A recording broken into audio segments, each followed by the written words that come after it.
But let's pick up on that story with Chris Philp, the Shadow Home Secretary and Conservative MP for South Croydon. Thank you for coming on the programme, Mr Philp. Is the use of hotels to house asylum seekers wrong, sir? Well, I think overall it is wrong because it's costing a lot of money and it's, taking these hotels out of action. Let's remind ourselves why they're being used in the first place. It's because illegal immigrants are crossing the channel, then claiming asylum. So the way to fix this, really, is to stop the problem at source and stop the crossings, which in my view means deporting everybody who arrives illegally immediately that they get here, either to their country of origin if possible, or a safe third country if not. And then pretty soon, people will stop bothering to attempt the crossings in the first place. If it's wrong to use hotels to house asylum seekers, why did you, as a Home Office Minister, sanction the use of the Bell Hotel in Epping as one of the hotels to be used?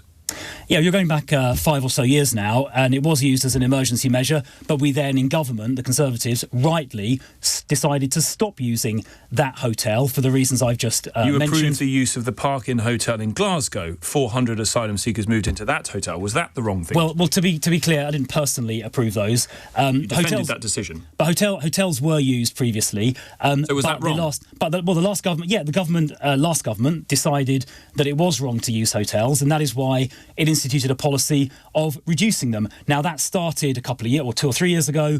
Hotel numbers were steadily reducing under the last government. In fact, about 200 hotels were closed down by the last government in the run-up to in the sort of year or so before the last election. And had that rate of closure continued, by now there would be no hotels at all. But unfortunately, the Labour government, after the election, did not continue with that programme of hotel closures. And in fact, in the 9 months after the election, the number of illegal immigrants claiming asylum in these hotels actually went up by about 3,000 because the Labour government did not continue the policy of closing those hotels down. So the last Tory government decided it was wrong. Previous Tory governments didn't decide that because hotel accommodation increased. It exploded. There were 56,000 people in 2023, late 2023, still housed in hotels. So presumably you would say that former Tory governments in which you served got that wrong. Yeah, there should not have been 56,000 people in hotels, and that is why, subsequent to that, very robust action was taken to reduce those numbers, which worked. The numbers halved subsequent to that, and had that continued. You to decide it was wrong, Mr. Why did it take so many years to decide that this was the wrong thing to do?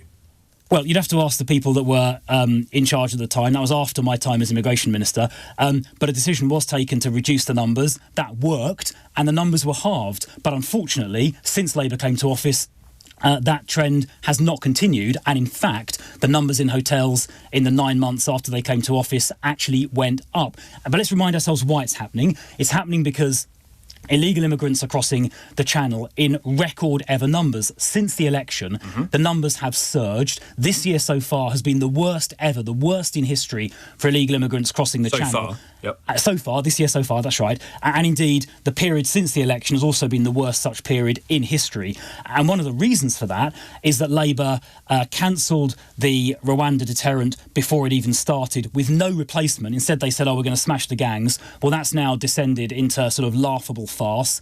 Now they're saying they're going to send 50 people a week to France. Well, I mean, that's not going to make any difference at all.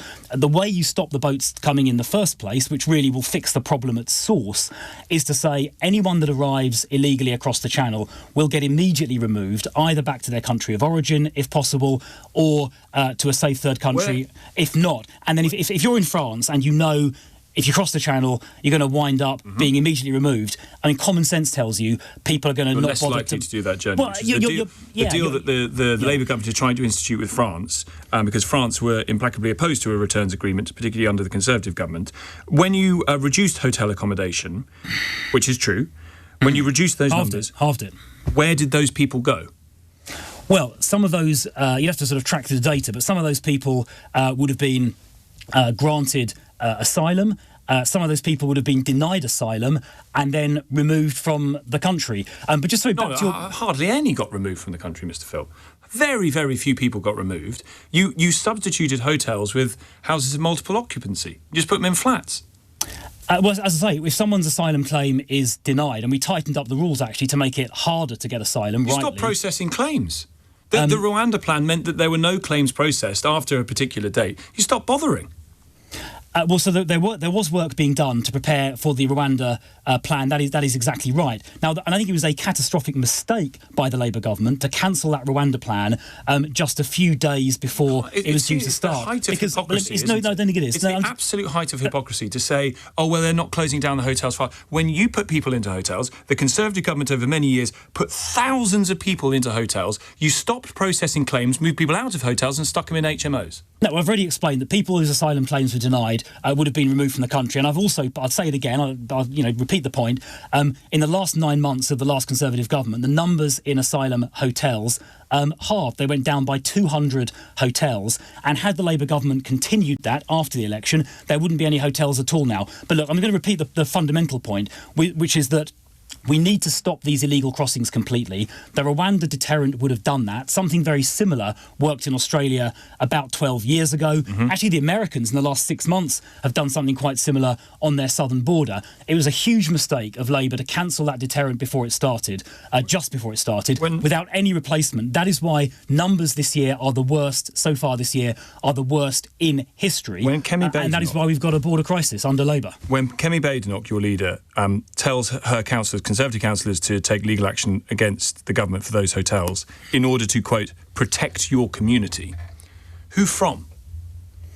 Well, I think there are concerns which Epping Council articulated in their legal action that putting hundreds of young men into the middle of a small community can have quite significant impacts. We've also seen reporting by various newspapers who have looked through court records showing that hundreds and hundreds of people living in these asylum hotels, who are almost entirely young men, by the way, have been charged with various criminal offences, and that is of concern to local councils, and it's of concern to the public as well. But to get to the heart of this, to really stop this problem happening, you've got to stop the crossings, and that is why Labour have made such a big mistake by allowing these crossings to reach record ever levels this year. They have a border crisis, which is turning into a public security or public safety crisis as well.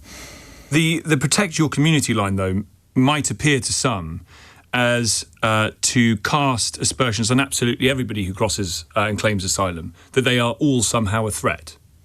Well, I don't think that is the insinuation, although, of course, everybody who's crossed the Channel has done so illegally, because it is illegal to enter the UK in that way, because they're leaving from a safe country, France, right? There's not a war going on in France. Well, they've got to have their asylum claim processed first in order to determine whether or not they're here illegally. And that's not true, actually. Entering the country without leave is a criminal offence, contrary to Section 24 of the Immigration Act 1971. There is a protection if you're coming directly from a place of danger, but I think you would agree France is not a place of danger. There's no war going on. There's no legal requirement, France. though, to claim asylum in the first safe country they come to. No, but you are allowed to impose penalties, including criminal penalties, on people who enter a country illegally if they're not coming directly from a place of danger. So it is right to describe everyone crossing the Channel as having entered illegally. That's quite an important point. So what did the Tories do about that? Well, we first of all got the numbers down by a third in 2023, and we had the Rwanda plan ready to go. If they're all here illegally anyway, before Rwanda plan, why didn't you arrest them? Why didn't you put them in prison? The point I'm making is that the Rwanda plan, or something similar to it, where everybody who arrives gets immediately removed, will act as a deterrent. Yes, but if it was always the case they were coming in illegally, you didn't do anything about it until you dreamt up the Rwanda plan, which is only pretty recently towards the back end of a Conservative government. Well, we did get the numbers down by a third in 2023. You say they're here illegally. Well, I just said we got the numbers down by a third, and I think hundreds of people were prosecuted for facilitating illegal immigration. They were prosecuted. The National Crime Agency, I think, had some of their top operations directed against people smuggling organisations, which is illegal as well. That's illegal as well. But the main point is we need to stop this happening in the first place by preventing the illegal crossings. The only way to do that is by making sure that the crossings are pointless, I've said it already, I'll say it again, by making sure everybody who arrives gets immediately removed, and then nobody will bother attempting the crossing. You mentioned the government's deal with France, which is their latest gimmick, just like the Smash the Gangs gimmick a year ago, which you don't hear them talk about anymore. Now, sending 50 people a week to France, which amounts to about 6% of arrivals, is obviously no deterrent, because by implication, 94% of people can stay.